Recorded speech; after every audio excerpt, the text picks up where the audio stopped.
Welcome back. Hopefully you found part 2 there.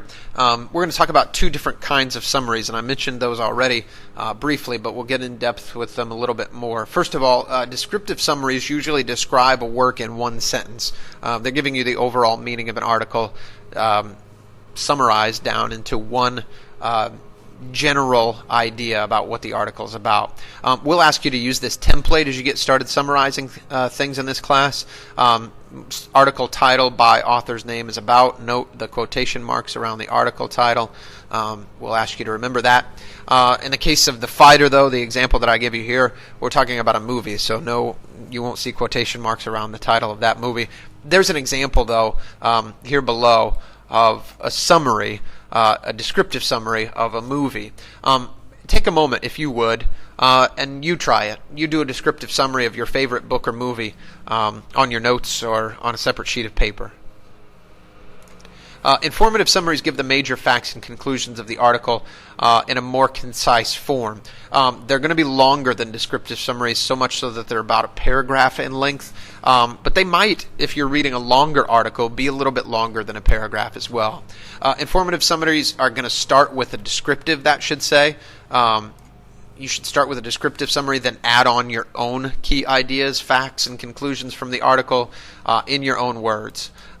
Of course, that's the main point of a summary, right? So you're avoiding things like the author says that, or he says that the drought was really bad this summer, right? Or I think that he's talking about, right? Leave out personal opinion statements as well. Just focus on the facts and conclusions of the article.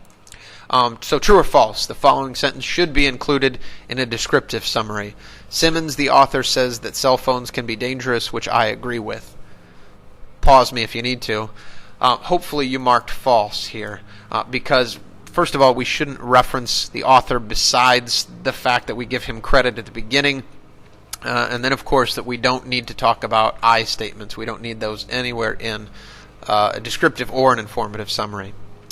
Lastly, you want to review the original article. As you do so, you're checking for accuracy and emphasis. Do you have all of your mini summaries that you did as you read the article included somehow in that final summary that you're producing? Emphasis would mean if your article is about the summer drought this past summer, do you talk mostly about that, or do you kind of get off track somewhere? Check that to make sure that you're doing that correctly. And of course, scan the article to see if you missed anything as well, to make sure that you've got all those main points included.